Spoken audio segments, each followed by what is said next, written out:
L'appel des 90 jours, le début d'une transformation consciente. Ne vous attendez pas à un miracle sans action. Imagine un forgeron devant une lame brute.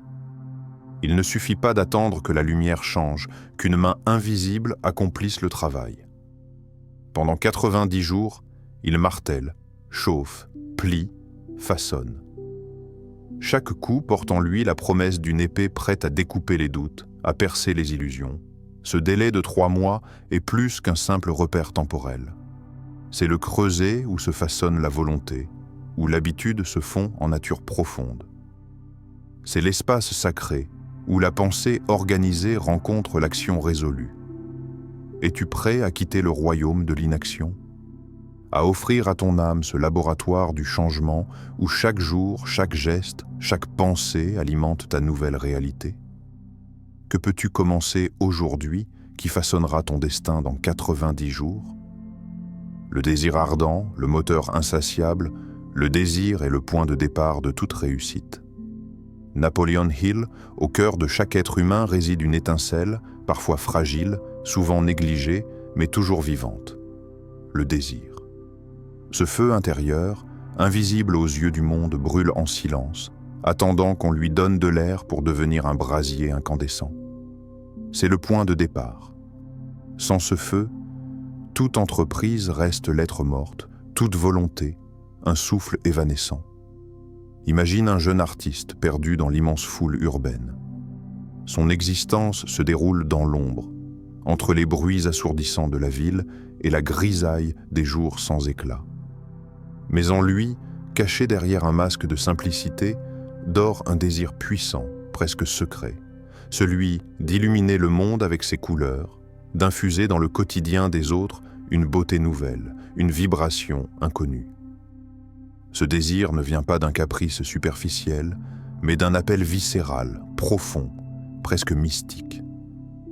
Chaque matin, pendant 90 jours, avant que l'aube ne déchire l'obscurité, il se lève. Les premiers rayons du jour l'éclairent alors qu'il saisit ses pinceaux, sa toile et sa volonté. La fatigue tente de le submerger, le doute s'immisce dans ses pensées, la peur du jugement menace de l'arrêter. Pourtant, ce feu qui brûle en lui est plus fort que les vents contraires. Il le pousse, inexorable, à se dépasser, à avancer quand tout semble vouloir le retenir. Le désir ardent n'est pas une simple envie passagère. C'est une force brute, une énergie primordiale qui déracine les excuses, balaie la procrastination et brise les chaînes invisibles de l'inaction. Il est la source première du mouvement, la cause initiale de chaque action déterminée. Ce moteur insatiable ne s'épuise jamais à condition qu'on l'alimente. Comme un feu de forêt, il peut devenir destructeur s'il n'est pas maîtrisé. Mais quand il est bien dirigé, il éclaire les chemins les plus sombres et ouvre des horizons insoupçonnés. Ce n'est pas un simple désir d'obtenir, mais un désir d'être, d'exister pleinement, d'incarner ce que l'on est venu exprimer.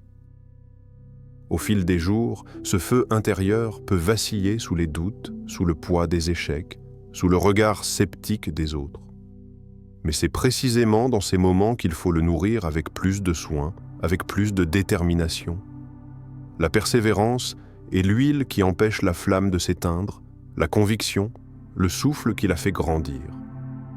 Pendant 90 jours, ce processus devient un rituel, un pacte silencieux entre toi et toi-même.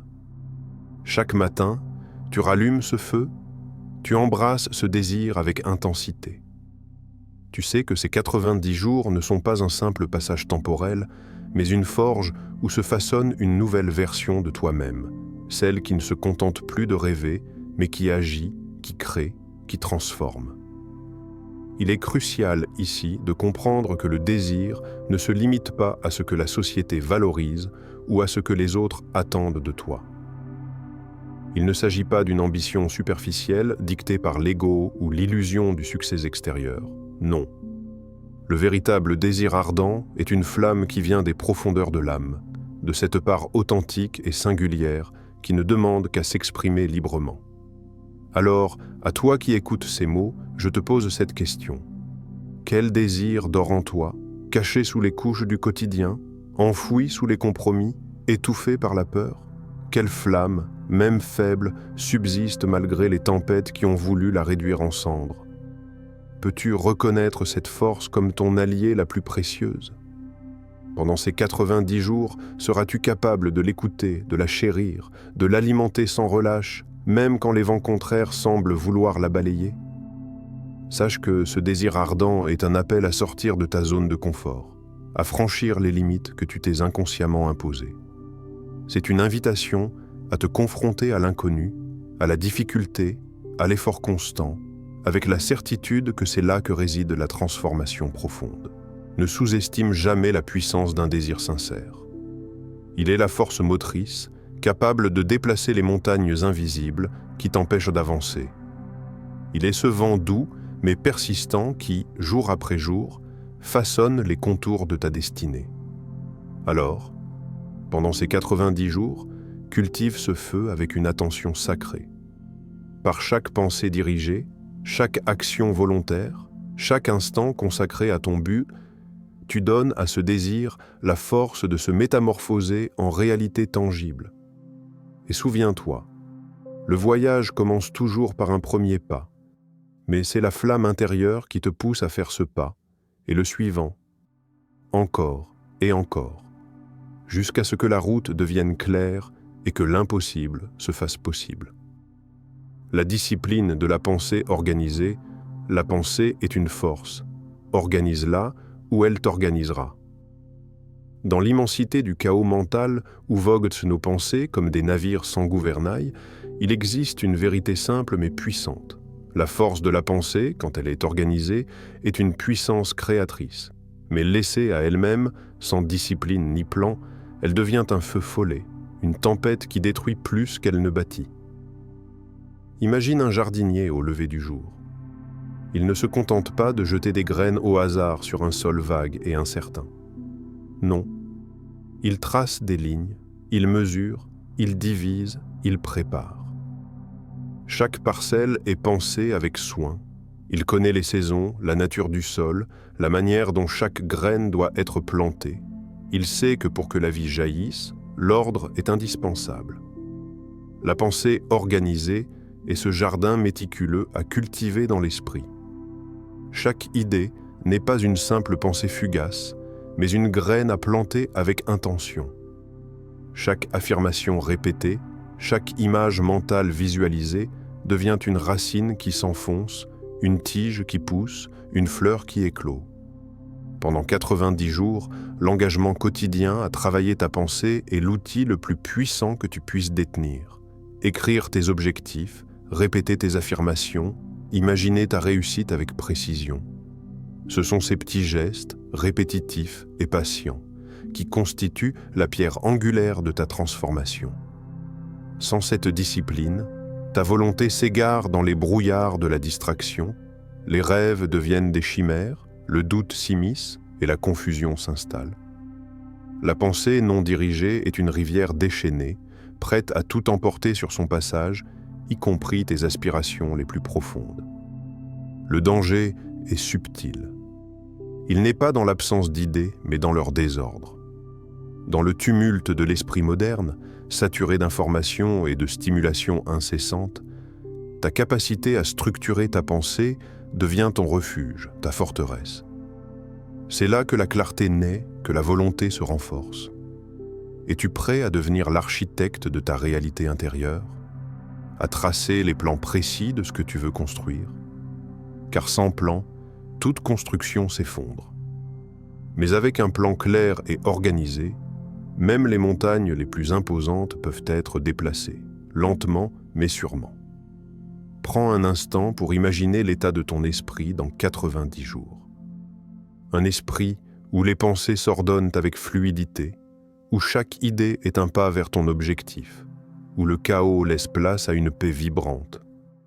Un jardin florissant, imprenable, fertile. Un sanctuaire intérieur où tes rêves peuvent pousser librement. Ce n'est pas un voyage facile. Cela demande rigueur, persévérance et patience. Mais c'est un choix essentiel. Chaque jour, ta pensée peut soit te contrôler, soit devenir ton allié la plus fidèle. La discipline de la pensée organisée est un acte de souveraineté. C'est refuser d'être l'esclave des distractions, des peurs, des conditionnements anciens. C'est reprendre le pouvoir sur l'espace intérieur où naissent toutes les créations. Alors, que choisis-tu aujourd'hui? Laisses-tu ton esprit vagabonder sans direction ou décides-tu de le cultiver, de l'aiguiser, de le structurer? Quel plan traces-tu? Quelles graines décides-tu de planter dans ce sol fertile? Les 90 jours devant toi sont une opportunité rare, une invitation à bâtir un mental fort, clair et puissant. Chaque pensée organisée est une brique qui construit ton avenir. Chaque affirmation répétée, une rivière d'énergie qui irrigue ton jardin secret. En cette ère de chaos où tout va vite et où la superficialité guette, sois celui ou celle qui prend le temps d'organiser, de préparer, de structurer. Ton esprit est ton royaume. Il mérite la plus grande attention. Quelle est la première graine que tu plantes aujourd'hui? Quelle pensée mérite d'être nourrie, répétée, chérie? Pendant ces 90 jours, seras-tu le jardinier vigilant ou le spectateur passif de tes propres rêves? L'autosuggestion. Parle à ton subconscient. Parle à ton esprit comme tu parlerais à un ami cher.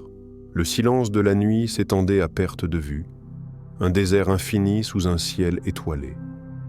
Le vent chaud portait la poussière, et chaque pas du voyageur semblait s'enfoncer davantage dans l'inconnu. Ce n'était pas qu'un désert extérieur, c'était aussi le désert de son esprit, un lieu de doute et de peur où l'épuisement menaçait de le submerger. Il s'arrêta, haletant, les jambes fléchies, les yeux scrutant l'horizon en quête d'un signe, d'une promesse, d'une lumière. C'est alors qu'il se souvint d'une voix, pas celle du vent, ni celle des étoiles, mais une voix intérieure, douce et ferme, une voix qu'il avait trop souvent ignorée. Cette voix, c'était son propre esprit, ce complice fidèle tapi dans l'ombre. Il commença à lui parler, comme on parlerait à un ami cher, à se répéter avec douceur et conviction « Tu es fort, tu peux avancer, l'oasis est là, juste au-delà, ne lâche pas ». Chaque mot était une brique dans le pont invisible qui le conduisait hors du désert. L'autosuggestion est ce dialogue sacré, ce rituel intérieur où chaque pensée devient une prière, chaque affirmation, une graine de transformation. Pendant 90 jours, elle t'invite à renouer avec cette voix intérieure, à la faire vibrer, à la nourrir d'espoir et de confiance. Contrairement à ce que beaucoup pensent, l'autosuggestion n'est pas un simple discours superficiel ni une formule magique jetée à la va-vite. C'est une communication profonde, sincère, respectueuse avec ton subconscient, cette partie mystérieuse de toi qui enregistre, qui façonne et qui agit bien au-delà de ta conscience immédiate. Ce subconscient est une terre fertile où s'enracinent croyances, habitudes et mémoires. Pendant 90 jours, en cultivant ce dialogue par des affirmations répétées, des visualisations puissantes, des pensées précises, tu peux modifier les circuits invisibles de ton esprit, réécrire les récits anciens qui limitent ta grandeur, déverrouiller des portes jusque-là closes. Imagine un miroir ancien, poussiéreux, terni par le temps. C'est ton subconscient. Chaque mot que tu lui adresses est une caresse qui nettoie ce miroir, révélant peu à peu une image plus claire, plus vraie, celle de l'être que tu es destiné à devenir. Mais ce dialogue ne peut pas être froid ou mécanique. Il demande sincérité, compassion, patience. Tu ne parles pas à un ennemi ni à un juge, mais à un allié, un ami fidèle qui ne demande qu'à te soutenir dans ton cheminement. À chaque instant où tu choisis d'écouter cette voix et de lui répondre avec bienveillance, tu renforces un pont invisible entre ce que tu es aujourd'hui et ce que tu peux devenir demain. Ce pont est fait de mots, d'images, d'émotions que tu déploies avec discipline et foi. Alors, quels mots vas-tu choisir pour nourrir ton esprit? Vas-tu t'adresser à toi-même avec la dureté de la critique ou avec la douceur de la compréhension? Vas-tu te regarder dans ce miroir intérieur avec la compassion et la force que tu mérites? Pendant ces 90 jours, l'autosuggestion devient un rituel sacré, une discipline qui transforme silencieusement ta réalité. Chaque phrase répétée, chaque pensée consciente devient un acte de création, un pas de plus vers ta liberté intérieure. Peux-tu imaginer le pouvoir contenu dans ces paroles? Ce pouvoir qui, bien utilisé, détruit les murs de la peur, dissout les brouillards du doute, allume les feux de la confiance? Le chemin n'est pas toujours linéaire. Tu feras face à des moments de découragement, de fatigue mentale. Mais c'est précisément là que la voix intérieure doit devenir la plus présente, la plus forte, la plus aimante. Cette pratique est un acte d'amour envers toi-même. Un engagement à ne plus laisser les pensées parasites et négatives diriger ta vie, mais à choisir consciemment la vérité de ton potentiel. Durant ces 90 jours, cette relation avec ton subconscient peut devenir la clé qui déverrouille des forces jusque-là insoupçonnées. Elle est une invitation à redevenir l'architecte de ta propre existence, à reprendre la plume et écrire une nouvelle histoire. Alors aujourd'hui, dans ce moment présent, prends une profonde inspiration et commence ce dialogue intérieur. Parle à ton esprit comme tu parlerais à cet ami loyal qui a toujours cru en toi, même quand toi-même tu doutais. Et souviens-toi, chaque mot, chaque pensée que tu nourris est une semence de ta destinée. Seras-tu celui ou celle qui cultive ses graines avec soin, avec persévérance, pour récolter une moisson d'accomplissement et de paix intérieure? La foi inébranlable, la conviction au-delà du visible, la foi est la force qui transforme le désir en réalité.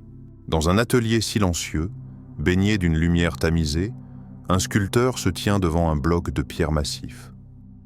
Son regard ne se fixe pas sur la masse brute et informe, mais sur la forme invisible qui dort à l'intérieur.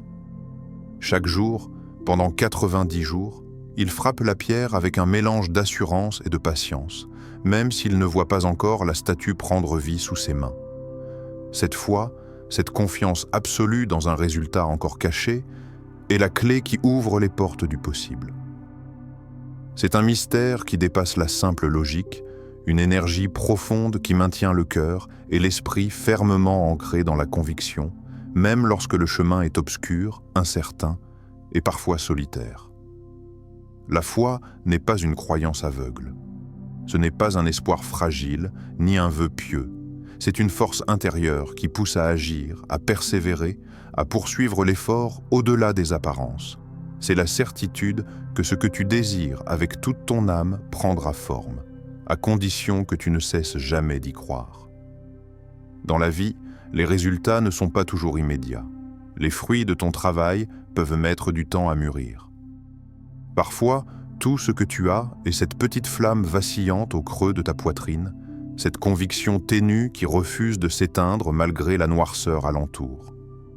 C'est là que la foi prend tout son sens. Elle est la lumière intérieure que rien ni personne ne peut éteindre, pas même le doute, la peur ou l'adversité.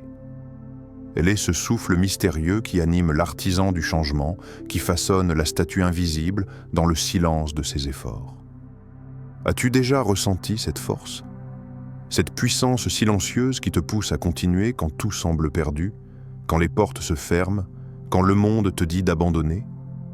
Cette force est la foi, le pilier invisible qui soutient chaque pas vers la réalisation de ton rêve. Pendant ces 90 jours, cette foi est une flamme à entretenir. Elle doit brûler sans faiblir, même si le vent souffle fort et que l'obscurité s'étend. Chaque jour est un acte de courage, une déclaration que tu refuses de renoncer, que tu choisis la lumière au-delà de l'ombre. La foi est aussi un acte de lâcher prise. Ce paradoxe puissant où tu combines une détermination ferme avec une acceptation profonde que tout ne dépend pas de toi. Tu sais que tu fais ta part avec diligence, mais tu remets le reste à l'univers, au temps, à ce mystère qui dépasse la compréhension humaine. C'est dans cet équilibre entre action et confiance que la transformation profonde se produit. Le sculpteur ne voit pas encore la forme achevée, mais il sait que chaque coup, chaque geste, chaque souffle est nécessaire pour révéler la beauté cachée. Quelle est ta relation avec la foi aujourd'hui? Est-elle vivante, ardente, prête à te porter au-delà des tempêtes? Ou bien est-elle enfouie, étouffée par les doutes et la peur de l'échec? Prends un moment pour écouter cette flamme en toi. Sens cette conviction au creux de ta poitrine, cette énergie subtile qui t'appelle à persister, à croire, à avancer, même quand le chemin semble invisible. Les 90 jours qui s'offrent à toi sont une épreuve, mais aussi une invitation sacrée. Une invitation à cultiver cette foi inébranlable, à la nourrir avec chaque acte, chaque pensée, chaque respiration consciente. Cette foi est la force ultime qui transforme le désir, ce feu brûlant au fond de toi, en réalité tangible. Elle est la clé des possibles, l'énergie secrète des créateurs, des bâtisseurs, des âmes qui ne renoncent jamais. Alors, pendant ces 90 jours, choisis de garder cette flamme vivante, même dans l'obscurité la plus profonde. Choisis de croire en toi, en ton potentiel, en la puissance infinie de ta volonté quand elle est portée par la foi. Et rappelle-toi, même lorsque le sculpteur semble seul face à son bloc de pierre, son travail est déjà accompli dans la confiance qu'il porte. Sa foi transforme chaque coup de marteau en un pas vers la beauté, le pont vers la nouvelle vie. Ces 90 jours ne sont pas une course, mais un voyage d'initiation. Ils appellent la persévérance, l'ardeur, la foi, la clarté et surtout l'action continue. La transformation que tu cherches est à portée de main, mais elle exige que tu sois l'artisan de ta propre destinée. Alors, choisis maintenant, choisis aujourd'hui, choisis cette transformation silencieuse et marche vers ce que tu es destiné à devenir.